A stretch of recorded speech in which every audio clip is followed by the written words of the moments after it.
si Jen. Pinapakita ko sa katong girlfriend. Girl, babuch.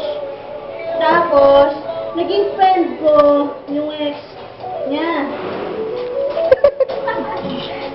Tyler, si Nix. Yan, si Nix.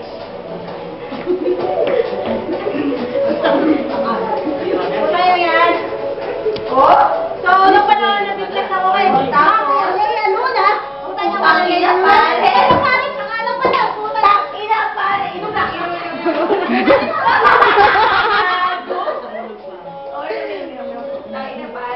Bakit tayo hindi mo na malat?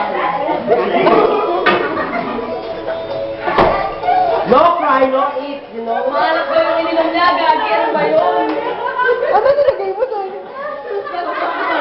Ano?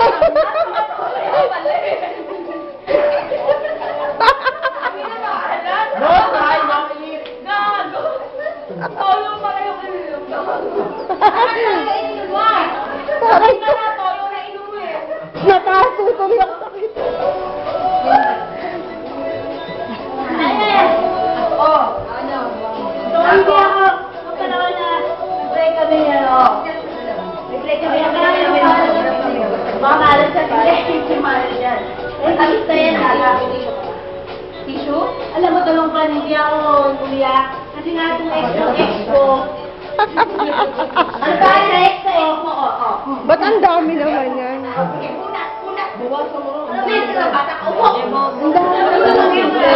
Dali baka mabangga ako dito makabasag. Inom. Ex ko.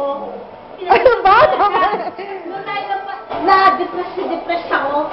Sa tiyanak ba yan? So, ang tiyanak na yan, bakit? Alam ko ba yung pinainom mo? Baka magsuka yan. Ang sabi ulit kay Ifrin.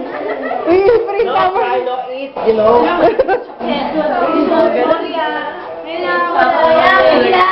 Bigyan ko muna yung US go, siniloko din siya. Kakalat Hindi ko makalimutan yung lasa nung kanina.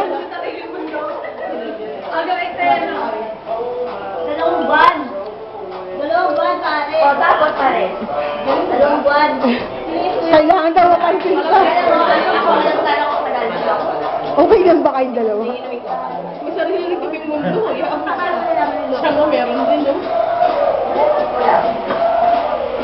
Ganyan sa gambida, nagpapabuta una. Kala kasi yun eh. Pinababalaki niya. PM siya. PM siya. Paano mga head? Baka niya binibidyo. Totoo na lang. Hindi lang yung nanay.